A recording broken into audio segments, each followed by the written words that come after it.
In this video, I want us to talk about the so-called conic sections, mostly about the origin of their name and the different types of conic sections that you can have. So we want to distinguish between the so-called quadratic conic sections and the degenerate conic sections. So the quadratic conic sections are called so because they contain a quadratic term in their equations in the Cartesian coordinates. So, for example, to be more specific, in a suitable system of Cartesian coordinates, they can be given by the following equations.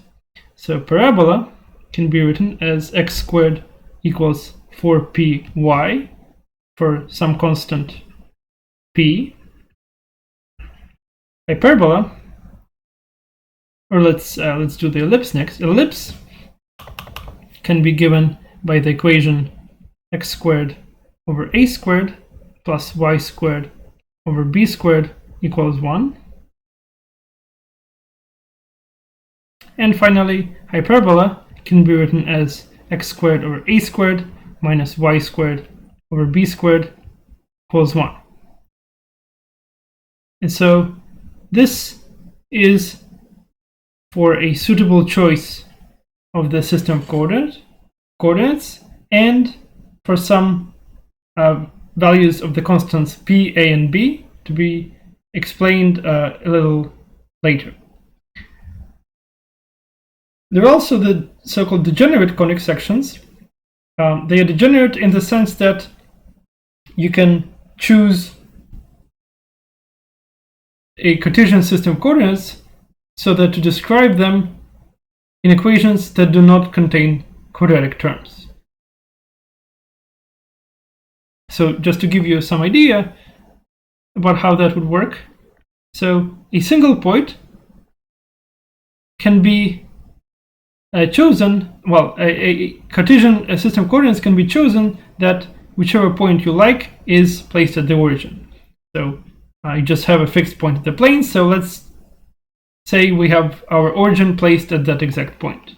So then its equation is x equals 0, y equals 0, which clearly does not involve any quadratic terms.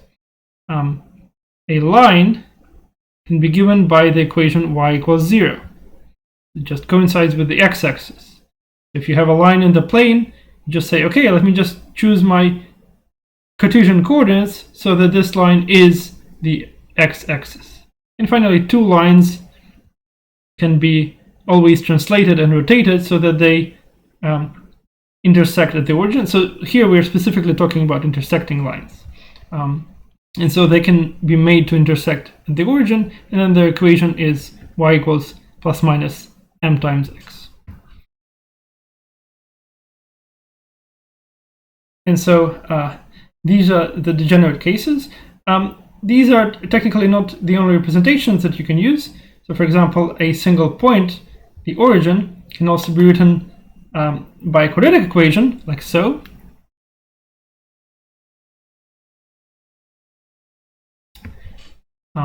Similarly here, you can add square on top of y if you wish.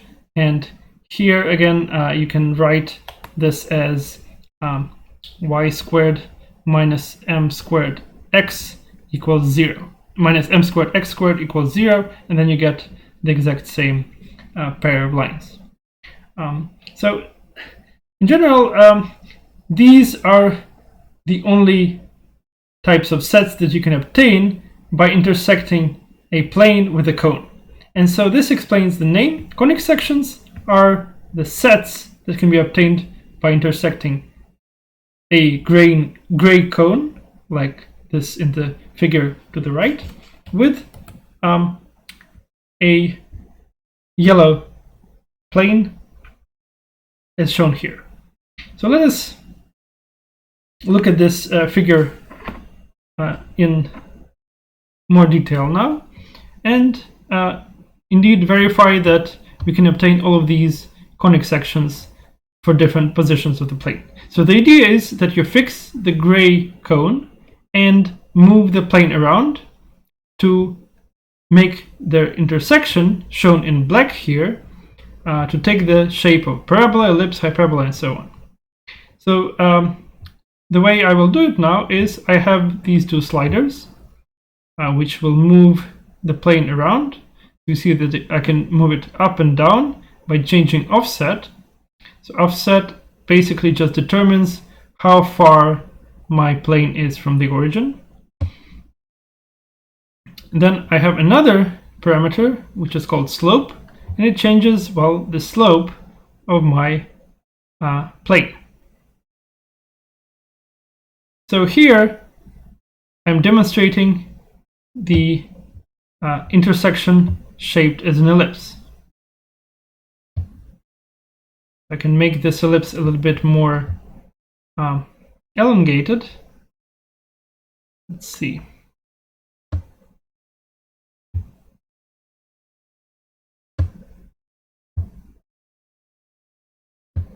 Okay, so like so, I have a fairly elongated ellipse.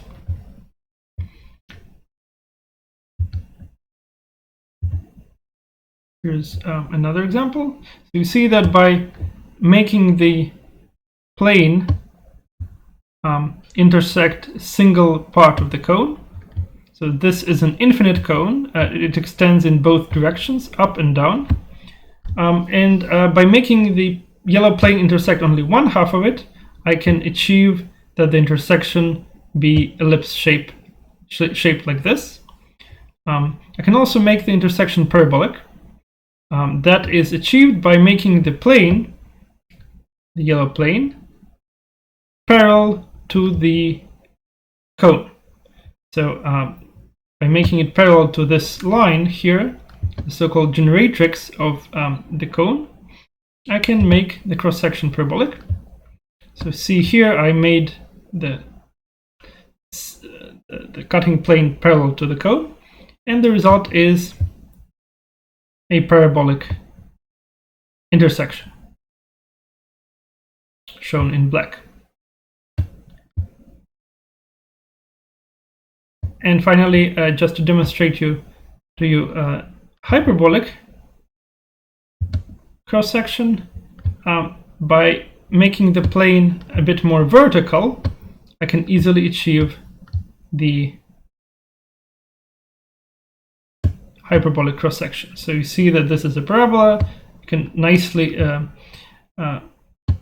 it's pretty visible that it has the two asymptotes here, and so it's indeed clear that this is a hyperbola.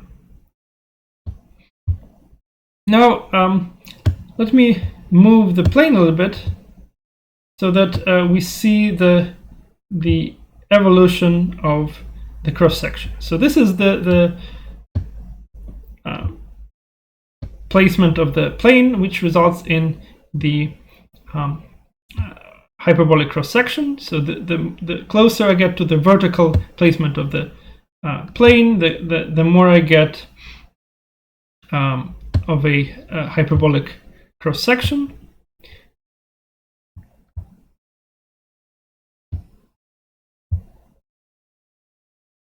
Now let me change the slope so that the cutting plane becomes more and more horizontal. So the more horizontal I get, the closer I get to the position where the plane is parallel to the cone, until finally I pass the parallel direction. So here I am roughly parallel to the cone, and so this, as we already know, gives us the parabolic cross-section. So by making the plane gradually more and more horizontal, I reach the point where the cross-section is parabolic. And if I keep moving the plane in the same direction, making it more and more horizontal, eventually you see that after the plane takes the parallel position to the cone, as soon as I move it a little bit, the cross-section becomes elliptic. So the ellipse is at first very, very large. It's very, very long, so it doesn't fit into the picture. But the more horizontal the plane, the closer this ellipse gets to a circle. So in fact, when the plane is perpendicular to the axis of the cone, I get a nice little circle as my intersection.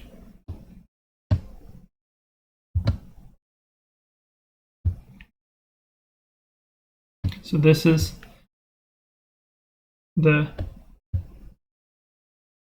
circular position, so a special case of the elliptic cross-section. So there is this smooth transition from parabola through parabola to ellipse, which we can achieve by varying the slope of the plane. Now, let us discuss how we can get the other conic section, the degenerate ones. So the single point can be obtained by making the ellipse small. So we are effectively moving the plane to the vertex of the cone. We're shrinking the circle by making it smaller and smaller and smaller until finally the cross-section becomes a single point. And at that moment we have certain freedom in the slope. We can vary the slope of the plane by still getting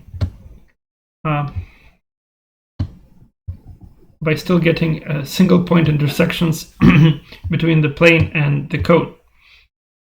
So there is certain freedom that the plane has if it only intersects the cone at the vertex of the cone. To obtain a single line intersection, we will want to place the plane again parallel to the generatrix of the cone.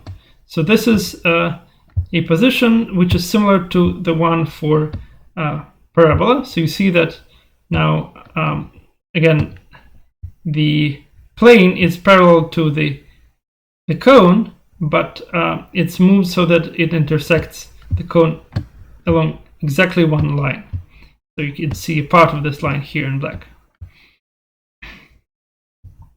Finally, the two lines are what you get in a position similar to that of the hyperbola. So you just want to make the plane a little bit vertical, but make it to pass through the vertex. So it's effectively the same position you get for hyperbola, but you make the plane pass through the vertex.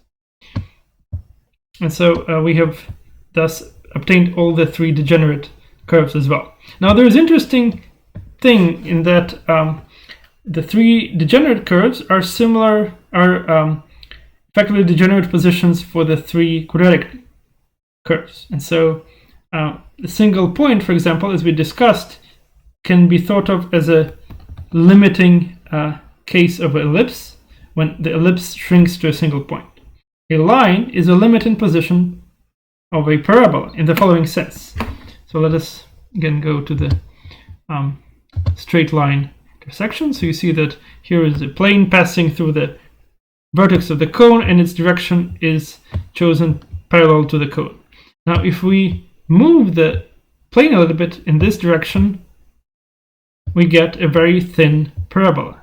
And then if we keep moving it, we get a fatter parabola. And once again, if we move towards the vertex, the intersection becomes thinner and taller parabola until finally we only get a single line, and then it switches to the other side of the cone, where the picture again repeats. So a single line should be thought of as two very thin tall parabolas glued together, because that's how you get single line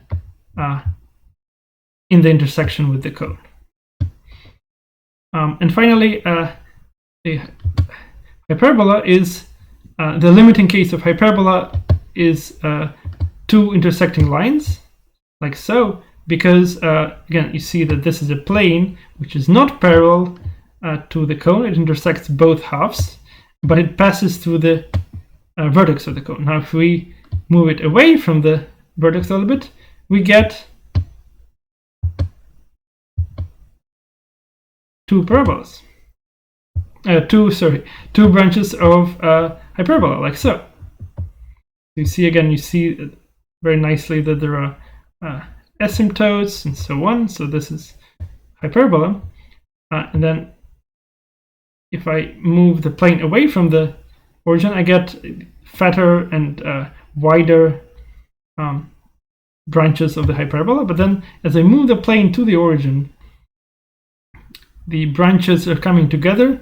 They're getting more and more like their asymptotes until finally they merge and actually become two intersecting lines. In this sense, likewise, the two intersecting lines here are the degenerate case of a hyperbola.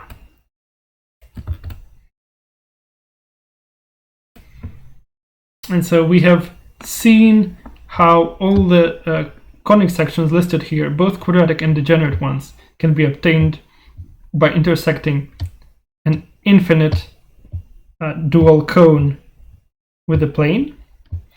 Our primary focus from now on will be the three quadratic conic sections, parabola, ellipse, hyperbola. And so we'll discuss in further detail their equations and some of their geometric properties.